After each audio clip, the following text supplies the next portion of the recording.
بسم اللہ الرحمن الرحیم۔ السلام علیکم ناظرین گرامی، آج کی ویڈیو میں ہم صلاۃ الغوثیہ کے فضائل اور برکت کے بارے میں بات کریں گے کہ اگر آپ کو کسی قسم کا بھی مسئلہ ہے، چاہے وہ رزق کے مسائل ہیں، کسی قسم کی پریشانی ہے، اولاد نافرمان ہے،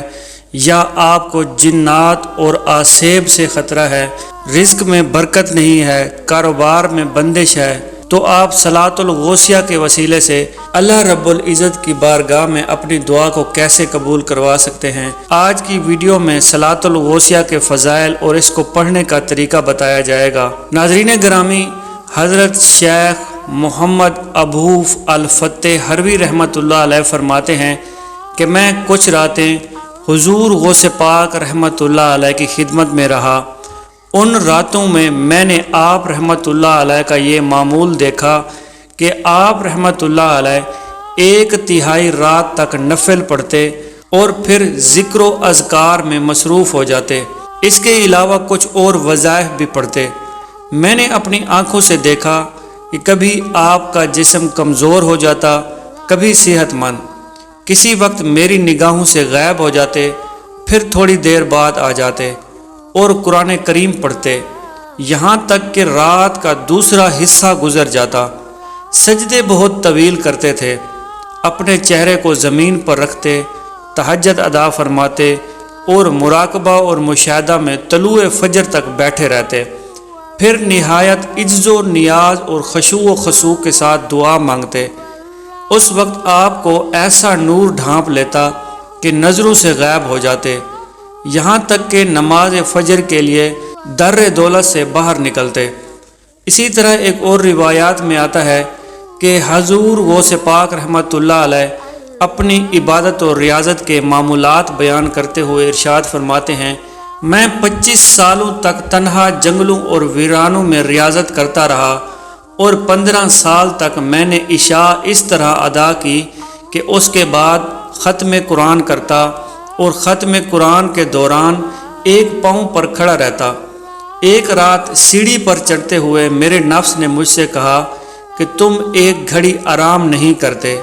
تو میں نے نفس کی یہ بات اپنے لیے خطرہ سمجھتے ہوئے یہ کیا کہ ایک پاؤں پر کھڑا ہو گیا اور قرآن پاک پڑھنا شروع کر دیا، اور تب تک ایسے کھڑا رہا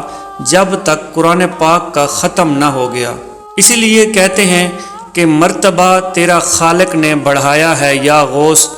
اولیاء کا تجھے سلطان بنایا یا غوث۔ میں نکما تو کسی کام کے قابل نہ تھا، مجھ سے بیکار کو تم نے ہی نبھایا یا غوث۔ قابل رشک ہے واللہ وہ قسمت والا، تو نے کتا جسے اپنا بنایا یا غوث۔ آفتوں میں ہوں گرفتار مدد کو آؤ، آہ دنیا کے غموں نے ستایا ہے یا غوث۔ ناظرین گرامی، اب چلتے ہیں صلاۃ الغوثیہ کے فضائل اور برکت کی طرف کہ آپ نے صلاۃ الغوثیہ کو پڑھنا کیسے ہے۔ ناظرین گرامی، آپ نے نیت کرنا ہے کہ میں نیت کرتا ہوں یا کرتی ہوں 2 رکعت نفل نماز صلاۃ الاسرار کی، واسطے اللہ تعالیٰ کے،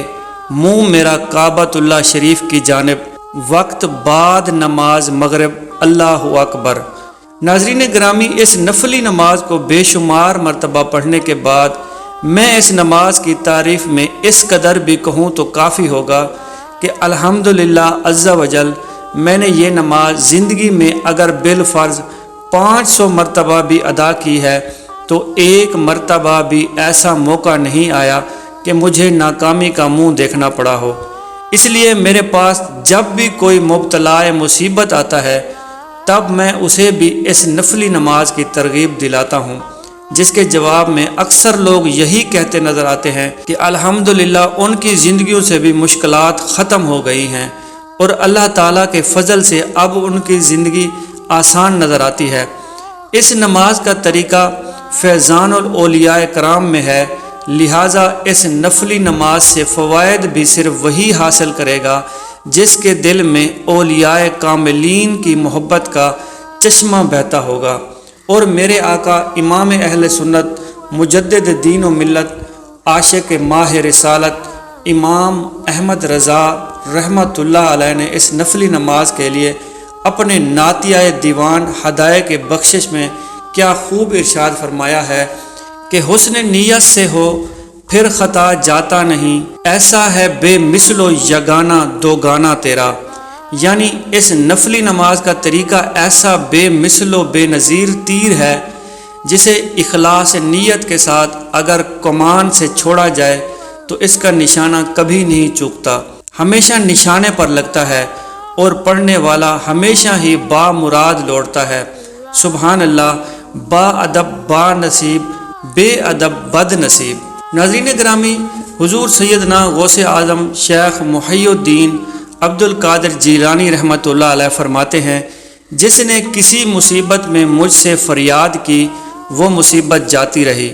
جس نے کسی سختی میں میرا نام پکارا وہ سختی دور ہو گئی، جو میرے وسیلے سے اللہ عز و جل کی بارگاہ میں اپنی حاجت پیش کرے وہ حاجت پوری ہو گئی۔ ناظرین گرامی، اب آتے ہیں صلاۃ الغوثیہ کی طرف کہ آپ نے صلاۃ الغوثیہ کو ادا کیسے کرنا ہے۔ آپ نے 2 رکعت نفل اس طرح سے پڑھنی ہے اور اس کی نیت آپ نے پہلے سماعت کر لی ہے کہ آپ نے نیت کیسے کرنی ہے۔ اس کے بعد آپ نے جس طرح سے ہم نماز پڑھتے ہیں آپ نے نماز کی نیت کر لی اور آپ نے سب سے پہلے سبحانک اللہم پڑھ لیا، اس کے بعد آپ نے الحمد شریف سورۃ فاتحہ پڑھ لی۔ اس کے بعد آپ نے کرنا کیا ہے، آپ نے قل واللہ احد یعنی سورۃ اخلاص شریف کو آپ نے 11 بار پڑھنا ہے،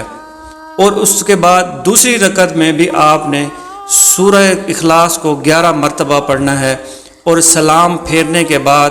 حضور نبی کریم صلی اللہ علیہ وآلہ وسلم پر درود و سلام بھیجنا ہے۔ پھر آپ نے بغداد شریف کی طرف 11 قدم چلنا ہے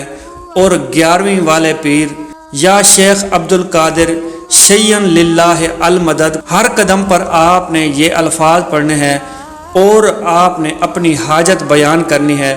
انشاءاللہ تعالی آپ کی ہر حاجت قبول ہوگی۔ ناظرین گرامی، آپ لوگوں میں سے کافی لوگوں کے یہ سوال بھی ہوتے ہیں کہ بغداد شریف کی سمت ہم نے کیسے معلوم کرنی ہے۔ یہاں پہ ہم ذکر کرتے چلیں کہ پاک و ہند سے بغداد شریف کی سمت شمال مغرب کے تقریباً درمیان میں ہے، یعنی جب کعبہ شریف کی طرف منہ کرو یعنی قبلہ رخ منہ کر کے کھڑے ہوں گے تو دائیں جانب شمال ہے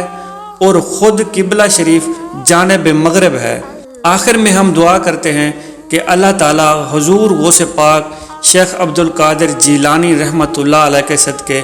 ہمارے تمام کاموں میں آسانی عطا فرمائے، اور حضور غوث پاک کے وسیلے سے اللہ تبارک و تعالی ہمارے رزق، مال، جان، عزت، آبرو میں برکت عطا فرمائے۔ ناظرین گرامی، آخر میں حضور غوث پاک کی محبت میں کمنٹس باکس میں المدد غوث اعظم ضرور ٹیپ کیجیے گا۔ اللہ پاک ہم سب کا حامی و ناصر ہو۔